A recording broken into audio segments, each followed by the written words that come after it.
Dizzy by Jonah Winter, illustrated by Sean Qualls.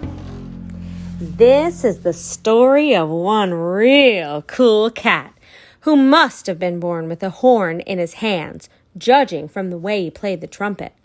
But to tell you the truth, he wasn't born with a horn in his hands. He was born very poor and very tough. Other kids used to beat him up because he was small. He liked to pretend it didn't bother him at all. Then one day, his music teacher gave him a trumpet. He picked it up and blew that thing as hard as he could.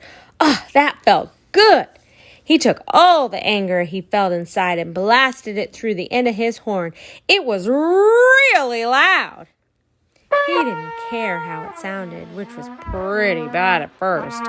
He just kept playing and playing day after day until he no longer felt the urge to fight.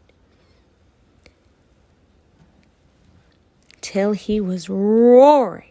He was soaring. He was the best musician in his little southern town. Soon, that got boring. Playing notes on a page was what he'd learned to do, but what he wanted to play was a thing called jazz.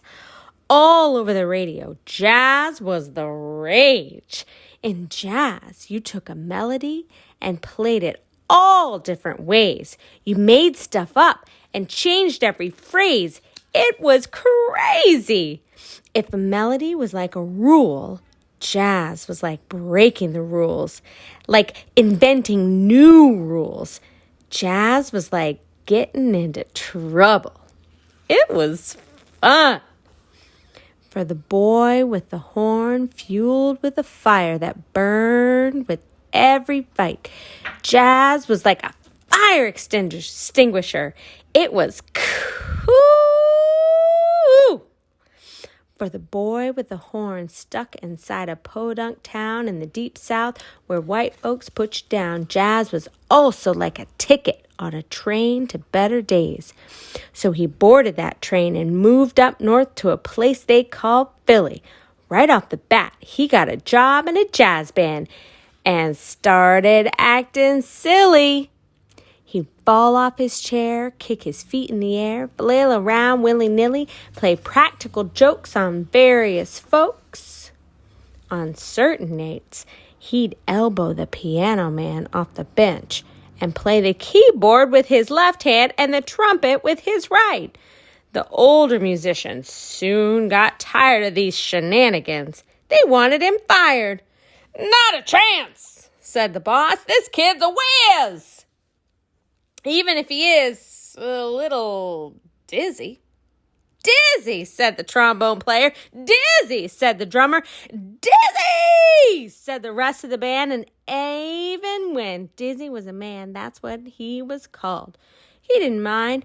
It fit into his plan. So you see, to stand out on the bandstand. But Philly was small time and Dizzy got bored. So he caught the next train to the town so nice they named it twice. New York, New York. It was great. What a place. It was crazy. Like jazz, sort of like Dizzy himself, except even crazier. There were cars honking and everyone talking all at once in different languages and people laughing and people shouting. New York broke all the rules, just like Dizzy, just like jazz. It never went to sleep. People were up all night playing music and dancing, and there was Dizzy, horn beneath his arm, soaking it in, and rumble and the roar of the A train and the brass and the saxes and the drums of the jazz clubs.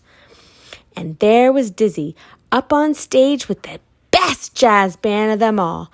Still, before long he was, you guessed it, shooting spitballs and clowning around, making funny faces and faking football passes behind the back of the band leader, while the dude was trying to sing, partly to get a laugh, but mainly to get noticed. You see, Dizzy knew he'd have to do something really special to get noticed in this band. That's why when it was Dizzy's turn to stand up and play, he played weird-sounding notes. He played so high, and he played so low, and he played so fast. He played He puffed his cheeks out like this. During breaks and after the show, Dizzy'd be up on his roof with some of the other hep cats, teaching them this and that, how to play Dizzy, how to play notes that no one had used yet. Here's the thing. Dizzy knew that sooner or later he was going to get fired for being a clown, but he didn't care because he was proud, because somehow, somewhere, the man they called Dizzy had come up with some not-so-dizzy ideas on how to change jazz into something new. And after he lost his job, ooh, bop shabam, like a preacher, he spread the word of his new jazz rhythms and chords in late-night sessions and late-night clubs where folks would sit, not dance, and just listen. Just listen. To the zweep, doop-boop-doo-doop-a-doo-doo-doo, zita, zita, zita, zita, doo-doo-doo-doo-doo-doo, zita, zita, zita.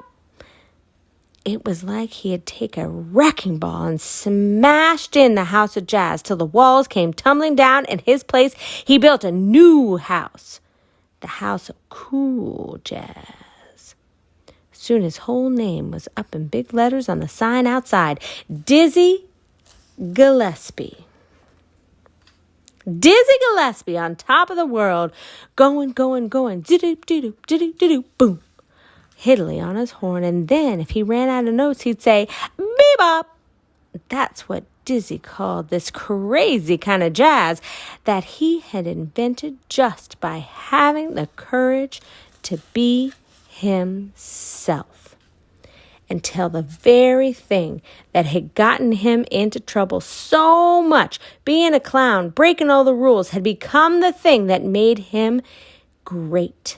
His ticket into jazz heaven, where on certain nights Dizzy Gillespie still shoves the angel Gabriel out of the way and shows him how to play bebop.